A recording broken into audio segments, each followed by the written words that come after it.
Media సోదరులందరికీ ముందుగా నా హృదయపూర్వక నమస్కారాలు. ఈరోజు ఒంగోలు జిల్లాగా ఆవిర్భావం జరిగినటువంటి రోజు. ప్రకాశం జిల్లా ప్రజలందరికీ కూడా ఆవిర్భావ దినోత్సవ శుభాకాంక్షలు జనసేన పార్టీ తరఫున. అలాగే ఒక 3 days క్రితం వైఎస్ఆర్సీపీ జిల్లా అధ్యక్షుడు బూచేపల్లి శివప్రసాద్ రెడ్డి గారు ఎన్డీఏ ప్రభుత్వం మీద, ఈ రాష్ట్ర ముఖ్యమంత్రి నారా చంద్రబాబు నాయుడు గారి మీద, అలాగే ఉప ముఖ్యమంత్రి శ్రీ పవన్ కళ్యాణ్ గారి మీద అవాకులు చవాకులు తెలుస్తున్నారు. చంద్రబాబు గారు చేత కాకపోతే పాలన నుంచి దిగిపోమంటున్నారు. ఆయన వైఎస్ జగన్మోహన్ రెడ్డికి పాలన చేతగాక రాష్ట్రంలో ఇష్టానుసారంగా పాలన చేస్తే రాష్ట్ర ప్రజలందరూ కూడా ఇంటికి పంపించినటువంటి రోజులు ఇంకా ఆయన మర్చిపోలేదట్టుంది. చంద్రబాబు నాయుడు గారు 2019 నుంచి 24వ సంవత్సరానికి 5 ఏళ్ళు వైఎస్ఆర్సీపీ ప్రభుత్వంలో రాష్ట్రం వెనుకబడి సర్వనాశనం అయిపోతే ఈరోజు గాడిలో పెట్టడానికి ఎన్డీఏ ప్రభుత్వం ముందుకు వచ్చింది. ప్రజలందరూ కూడా గ్రహించారు రాష్ట్రం ఎంత వెనక్కిపోయింది, రాష్ట్రానికి రాజధాని లేదు, రాష్ట్రానికి నిధులు రావట్లేదు. ఎందుకంటే కేసుల భయంతో కేంద్ర ప్రభుత్వాన్ని అడగటానికి కూడా భయపడినటువంటి వ్యక్తులు వైఎస్ఆర్సీపీ పార్టీ నాయకులు, ఆ రోజు ఎమ్మెల్యేలు, ఎంపీలు. ఎక్కడ కూడా ఎటువంటి ఒక ప్రాజెక్టుకి కానీ ఎక్కడ నిధులు లేనటువంటి పరిస్థితి. 24వ ఎన్నికలకి ప్రజలందరూ ఒకే మాట మీద ఎన్డీఏ ప్రభుత్వానికి మద్దతు పలికి Telugu Desam party, Janasena party, BJP party 3 పార్టీలకి ఏకగ్రీవంగా ప్రజలు ఎన్నుకోబడ్డారు. అందుకే ఇంతటి బ్రహ్మాండమైనటువంటి మెజార్టీలు వచ్చింది. ఎన్డీఏ ప్రభుత్వం వచ్చి 7 నెలలైంది. ఈ 7 నెలల పాలనలో ఏమీ చేయలేదంటున్నారు. మరి శివప్రసాద్ రెడ్డి గారికి కనబడుతున్నాయా లేవా అని మేము అడుగుతున్నాం. మీరు ప్రభుత్వం ఎక్కినప్పుడు 3,000 పెన్షన్ చేస్తానంటే అవి చిన్నగా మీరు 250 పెట్టి పెంచారు. కానీ ఎన్నికల ముందు ఏదైతే వాగ్దానం ఇచ్చామో ఎన్డీఏ ప్రభుత్వం 1000 రూపాయలు పెంచి 4,000 ఇస్తానన్నాము. గడిచినటువంటి ఆగిపోయినటువంటి 2 నెలలు కూడా కలిపి మొత్తం 7,000 ఇస్తాను. అలాగే ఎన్నికలు అయిపోయిన తర్వాత, ప్రభుత్వం ఏర్పడ్డ తర్వాత 7,000 స్వయంగా ఇళ్లకెళ్ళి పెన్షన్లు ఇస్తున్నటువంటి పరిస్థితులు ఉన్నాయి. మీరు వాలంటీర్లు పెట్టారు. దేనికి పనికి రానికుండా మీ యొక్క కార్యకర్తల ద్వారా పెన్షన్లు పంపిస్తే ఈరోజు ప్రభుత్వ అధికారులు సచివాలయాల ద్వారా ఈరోజు 1వ తేదీ కానీ 31వ తేదీ కానీ ఈరోజు పెన్షన్లు ప్రతి ఒక్కళ్ళకు కూడా అందుతున్నటువంటి పరిస్థితులు ఉంటుంది. ఇసుక ఉచితంగా ఇస్తా ఉన్నాం. ఈరోజు ఉచిత ఇసుక ఈరోజు పంపిస్తున్నాం బయటికి. కానీ మీ హయాంలో ఇసుక దొరక్క భవన నిర్మాణ కార్యక్రమం సైతం రోడ్డు మీదకి వచ్చినటువంటి పరిస్థితులు ఉన్నాయి.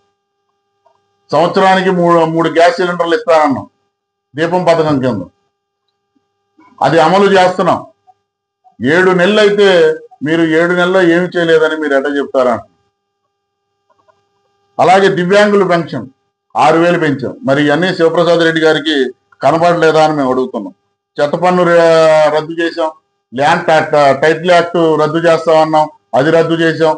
మరి ఇన్ని కనబడుతున్నా కూడా మరి శివప్రసాద్ రెడ్డి గారు మాట్లాడుతున్నారు. అలాగే పవన్ కళ్యాణ్ గారి గురించి మాట్లాడుతున్నారు, దత్తపుత్రుడు అంట. నిజమే, పవన్ కళ్యాణ్ గారు ఈ రాష్ట్ర ప్రజలకి దత్తపుత్రుడు. ఈ రాష్ట్ర ప్రజలు శ్రేయస్సు కోరి తెలుగుదేశం పార్టీ, బీజేపీ పార్టీ కలయికలో ప్రభుత్వం ఏర్పడడానికి కీలకంగా మారినటువంటి వ్యక్తి. కేవలం రాష్ట్ర అభివృద్ధి కోసం.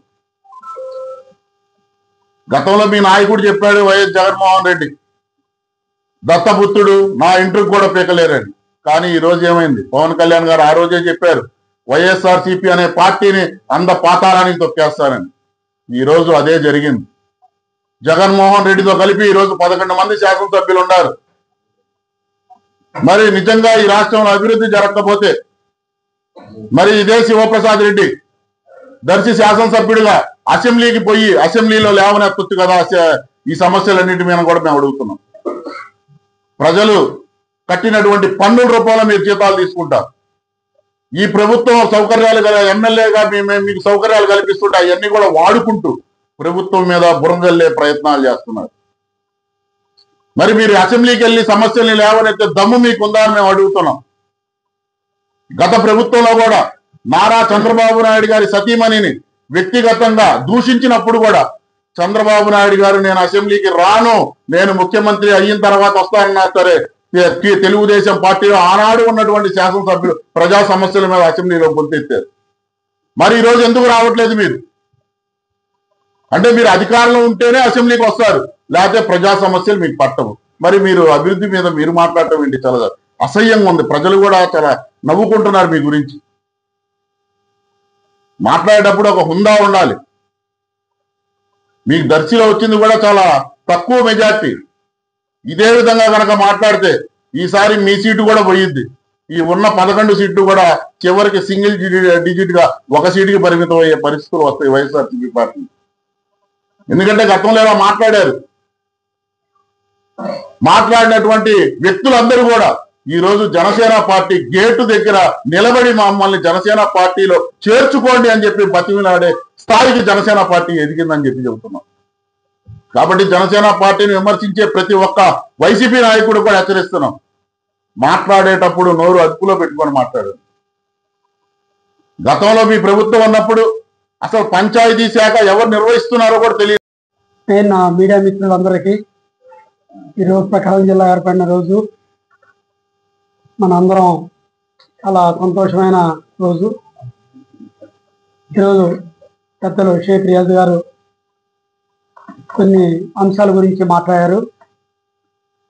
గత జరిగిన 3-4 రోజుల కింద జరిగిన ఇష్యూస్ గురించి మనం ఒకటి రాజకీయాల్లో ఉన్నాం కాబట్టి ప్రతి ఒక్కరు ఒక పద్ధతి ప్రకారం, ఒక ఆలోచన ప్రకారం, విధి విధానం ప్రకారం మాట్లాడితే ఎప్పుడు ఎవరు దేనిని విమర్శిస్తారు. వ్యక్తుల్ని విమర్శించే ముందు అందరం మనం ఏందని చూసుకోవాలి. ఈరోజు భారతదేశమే ఆంధ్రప్రదేశ్ వైపు చూస్తుంది. ఎవరు అతనే గౌరవనీయులు పవన్ కళ్యాణ్ గారు. పవన్ కళ్యాణ్ గారిపై ప్రతి ఒక్కరు ఎందుకు చూస్తున్నారంటే నిజాయితీ, ఆయన డెడికేట్నెస్, పట్టుదల, దీక్ష ఇవన్నీ ఉన్నాయి. అలాంటి వ్యక్తిని మనము ఎప్పుడైనా సరే ఒక వ్యక్తి అతనికన్నా మన తక్కువ ఉన్న స్థాయిలో ఉన్న వ్యక్తులు విమర్శించడం అనేది తప్పు. పెద్దవాళ్ళు ఎప్పుడు గౌరవంగానే ఉంటారు. అందరి పెద్దవాళ్ళు ఎప్పుడు మన గౌరవంగా ఉన్నప్పుడు మన గౌరవంగా మాట్లాడటం కాదు, విధి విధానం ఉంటే మాట్లాడుకోవచ్చు. నీకు నచ్చకపోతే ఏదేం చెప్పుకోవచ్చు. పార్టీ విధంగా ఏమున్నా సరే తప్పు ఉంటే గవర్నమెంట్ విధంగా మాట్లాడచ్చు. ఈరోజు కూటమి గవర్నమెంట్ ఎన్డీఏ కూటమి ఎంత బలంగా ఉందంటే ఈరోజు భారతదేశంలోనే ప్రకాశం మన ఆంధ్రప్రదేశ్ వైపు చూస్తున్నారు. మన మెజార్టీ అనేది ఇండియా వేడిగా ఉపయోగపడుతుంది. ఈ అందరికీ ఉండటం వలన మన పవన్ కళ్యాణ్ గారికి ఈ కూటమిని కలిపిన ఘనత ఆయన ఒక్కరికే ఉంది. ఆయన ఒక శక్తి, ఆయన ఆలోచన పరుడు, ఆయన ఎక్కడ నెగ్గాలో ఎక్కడ తగ్గాలో తెలుసు. అలాంటి వ్యక్తిని మనం గబక్కనే విమర్శించి మాట్లాడకూడదు.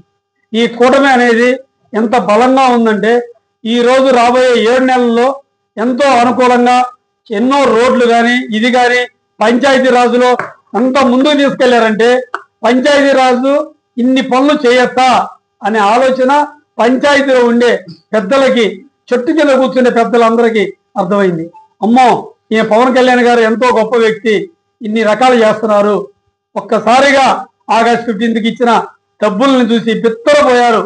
భారతదేశంలో ఒక పంచాయతీరాజ్ వ్యవస్థలో ఎంత చేయొచ్చా అని. ఇలాంటి చేసే వ్యక్తిని మనం అనవసరంగా స్టేటస్ లేకుండా ఒక వ్యక్తిని విమర్శించడం అనేది పెద్దలు అందరు గౌరవంగా వాళ్ళ విజ్ఞత వదిలేస్తున్నాం మేము. కానీ ఒకటండి, కాపులు అనేది పవన్ కళ్యాణ్ గారు అందరినీ దగ్గరికి తీసుకునే వ్యక్తి. అతను ఒక వ్యక్తి కాదు, ఒక శక్తి. అతను కలిసి ఎన్డీఏతో పాటు కలిసి ఈ పార్టీని ఎదగడానికి ఎంతో కష్టపడుతున్నారు. ఈరోజు పవన్ కళ్యాణ్ గారు ఆయన ఆశయాలన్నీ, ఆయన సినిమాలన్నీ, ఆయన ఇష్టమైంది సినిమాలు కూడా పక్కన పెట్టి ఈరోజు పంచాయతీరాజ్ తీసుకొని దానికోసం నెక్స్ట్ జిల్లా వారీగా తిరగడానికి కూడా రెడీ అయ్యి 26 జిల్లాలు తిరుగుతానికి ప్రతి ఒక్కరు ఇంకా నియోజకవర్గాలకు తిరగడానికి ఆయన ఆలోచిస్తున్నారండి. ఎప్పుడు షేక్ రియాజ్ గారు 12 సంవత్సరాలతో పాటు ఆయనతో పాటు నడిచి కష్టపడి ప్రతి ఒక్కరి ఉండి మంచి చెడు ఈవెన్ పవన్ కళ్యాణ్ గారే ఒక మీటింగ్ లో ఆయన చెప్పారు, నాతో పాటు 4 స్తంభాలలాగా రియాజ్ గారు ఉన్నారని. ఎందుకంటే ఒక మనిషి గురించి చెప్పారంటే అది మామూలుగా రాదండి. ఆ కష్టం అనేది పడినప్పుడు, ఆ కష్ట నష్టాలు పక్క నుండి పడినప్పుడు వచ్చింది.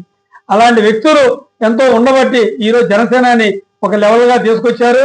ఈ రోజు ప్రకాశం జిల్లాలో ఎంతో ముందుకు తీసుకెళ్ళడానికి ప్రయత్నిస్తున్నాము. అందరూ కలిసి ఉమ్మడిగా ప్రతి ఒక్కరి. కానీ ప్రకాశం జిల్లాలో ఉన్న చాలా మంది పెద్దలు ఉన్నారు. ఈ రోజు కాపులు అని గురించి మనం మాట్లాడుతున్నారు, కానీ కాపులు అనే వ్యక్తులు గురించి కాదు. ఈ రోజు ఎన్డీఏ కూటమి ముందు డెవలప్మెంట్ గురించి ఆలోచిస్తున్నారు.